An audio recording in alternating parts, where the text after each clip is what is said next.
Hello Ugandans, hello Africans, hello people, how are you today? This is Bikan Chulika, the Ugandan apologist. Let's talk about the Kifeesi of Uganda today. Who are the real thieves in Uganda? Who are the real thieves? Who are the real Kifeesi in Uganda? In 2016, 2017, General Kayihura, the then police chief, had a lot of run-ins with the group known as Kifeesi in Uganda. Now, if you're a Ugandan, you know about the Kifeesi group. If you're not a Ugandan and you're listening in from somewhere else, the Kifeesi group is basically a criminal gang in Uganda. And now, it culminated, the run-ins with the Kifeesi group, between Kifeesi group and Kayihura, culminated at some point in arrests, definitely, of members of that gang. One of the members of the gang claimed or alleged in front of General Kayihura that actually the Kifeesi were in league with some members of the police force. That gentleman who made that allegation was whisked away very quickly. And now here is the thing: who are the real thieves in Uganda? What is the real Kifeesi group in Uganda? Before we go a little deeper into this, I want you to know just one simple thing, that the Kifeesi in Uganda, the real Kifeesi in Uganda, are divided into three groups. At the top of the pyramid, of the Kifeesi pyramid, you have the crocodiles, you have the generals. At the top of the Kifeesi pyramid, you have the generals, and then in the middle of the Kifeesi pyramid, you have the captains, and at the foot or at the bottom of the Kifeesi pyramid, you have the foot soldiers. Now, if you go to the source of the River Nile in Jinja, Kayihura, there is an interesting ecological system, and that ecological system has crocodiles, that ecological system has tilapia, that ecological system has silver cryptinids, or what we call mukene. Now, the Kifeesi group is similar to the water ecological system at the source of the River Nile in Uganda, at Jinja, at Kayihura. At the top, we have the generals. These are equivalent to the crocodiles in the River Nile. In the middle, we said we have the captains. These are equivalent to the tilapia in the River Nile. And at the bottom, we have the foot soldiers, and these are equivalent to the mukene, the silver cryptinid fish. Now, here's one thing we have to appreciate. There is a lot of talk in the public in Uganda about corruption, about thieves, and this thing of corruption is, there is the general understanding, the predominant view that people who are corrupt are people in government, in high government offices. But unfortunately, that is not exactly correct. People who are corrupt occupy the whole landscape of the Ugandan social scene. And this is what I mean. We have to appreciate that there is what is called blue-collar crime and white-collar crime. White-collar crime, generally speaking, this is something that is taken on by business and government professionals. That is white-collar crime, generally speaking. You need to do a lot of planning, a lot of thinking. And then blue-collar crime is basically just considered rather petty or vulgar crime, burglaries, stealing handbags, that kind of stuff.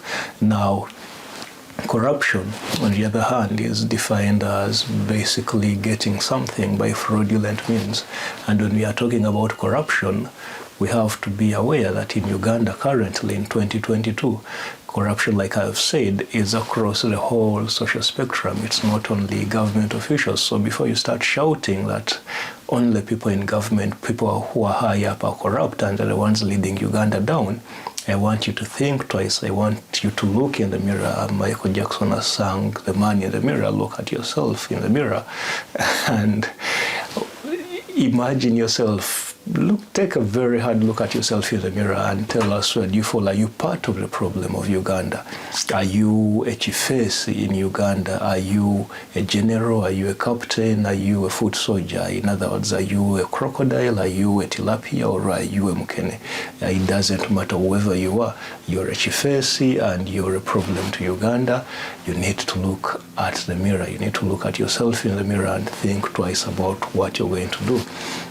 Now, quickly, the generals or the crocodiles, these Kifeesi crocodiles or Kifeesi generals, these are mostly people in positions of government, positions, high influential positions, public institutions. They have access to mega resources. They have access to projects, big projects. And what happens is, because they have access to these projects, the people who want to do these projects want to win the different bidders, so people want to win projects.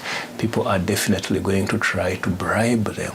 And that is where we have the supply and demand part of corruption in Uganda, whereby on the supply side, we have these people who want to do government projects, trying to bribe their way into getting projects by giving bribes.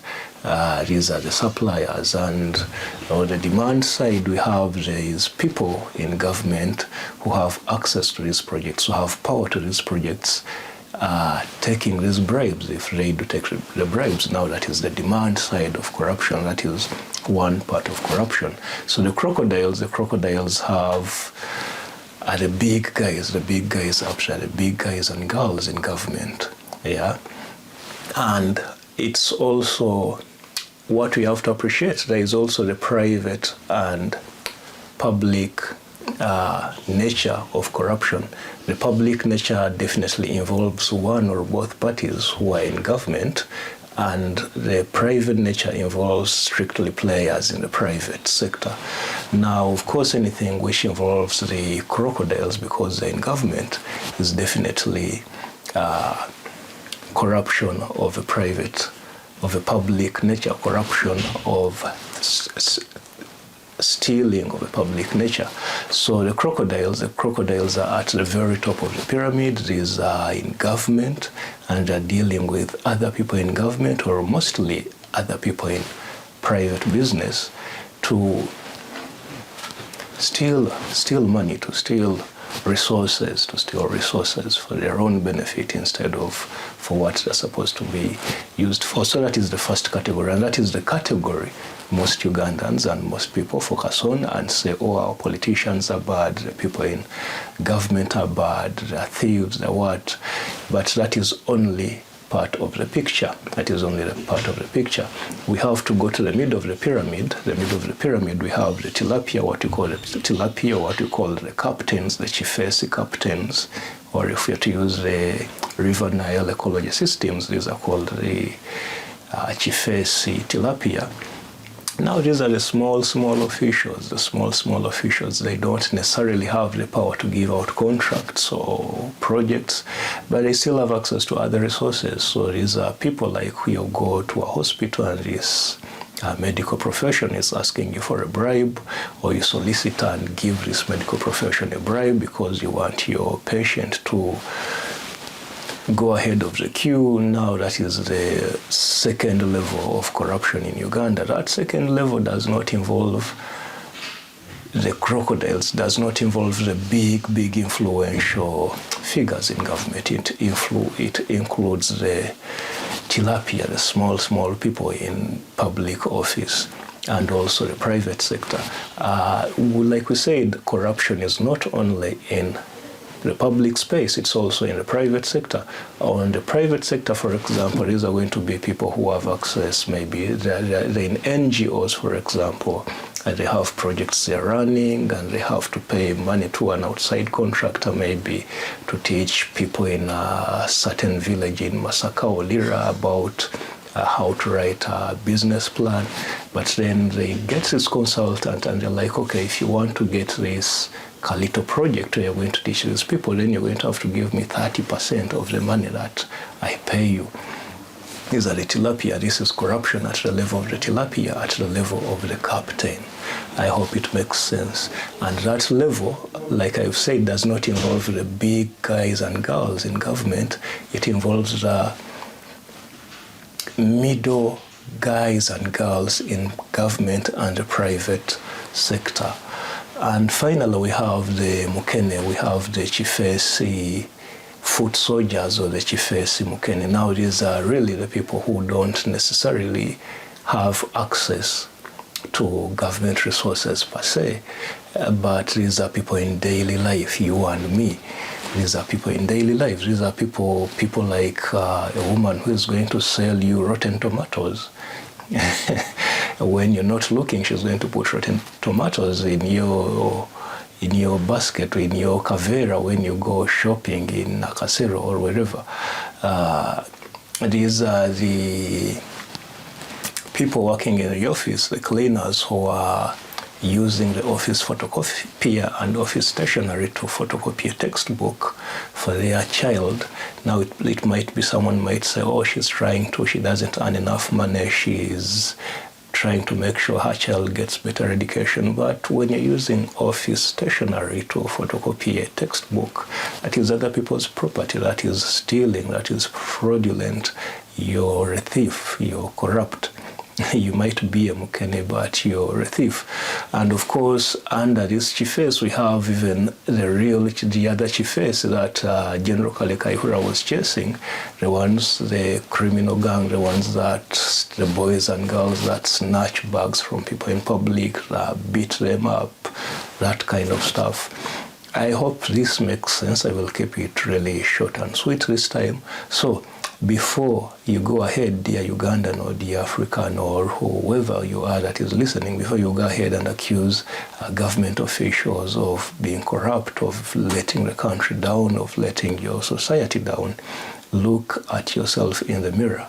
Remember, the government officials you accuse of corruption, the ones that you're accusing of being fraudulent, they're actually at the top of the pyramid. They are the Kifeesi generals, they are the Kifeesi crocodiles. They are up there at the very top, but they are not the only thieves. They are not the only thieves in Uganda. The other thieves in Uganda, we have the people at the middle of the pyramid. These are the Kifeesi captains, these are the Kifeesi tilapia. And finally, we have the common man down who says government is oppressing us, others are oppressing us, but this person is also a thief. And these are the Kifeesi foot soldiers, or the Kifeesi mukene. Now, to be fair, not every Ugandan, not every African, not every human being is corrupt. There are quite a number of people that are actually doing very good stuff. Now, the challenge, however, is that in Uganda in 2022, corruption at all levels, at the Kifeesi general level, at the Kifeesi captain level, at the Kifeesi foot soldier level, corruption at all those levels, fraudulent behavior at all those levels has become systemic. And when a society is having high levels of systemic thievery, well, I don't have to go into details of what is going to happen to that society. We all have to look at ourselves in the mirror as Ugandans, as Africans, as the world, and decide where we fall and decide, am I going to do something about it? So my question today as I finish this is, where do you fall? Are you a Kifeesi crocodile? Are you a Kifeesi tilapia? Are you a Kifeesi mukene? Whether you're a Kifeesi general, a Kifeesi captain, or a Kifeesi foot soldier, look at yourself in the mirror and ask yourself, does this really help my community? Is this really moral? Is it sustainable? That's the question. And the answer is for you. If you feel it is, you're not bothered by it, well, what can we do? If you feel you're bothered by it, you take your steps. And for the people who are not Kifeesi generals, the people who are not Kifeesi captains, and the people who are not Kifeesi foot soldiers, well, thank you, and keep it up and keep on doing that. Who knows, little by little, the others, the Kifeesi, can look at you and be like, oh, I better be like this guy, I better change. In summary, corruption in Uganda is not only by government officials. The real thieves are the whole social scenario, the whole social landscape of Ugandans. We have thieves, we have corrupt people at various points. So as we shout about corruption in Uganda, let us look at all the levels, right from the mukenes, the tilapias, all the way up to the crocodiles. Have a blessed day. It is still me here, Bikanchulika, the Ugandan apologist.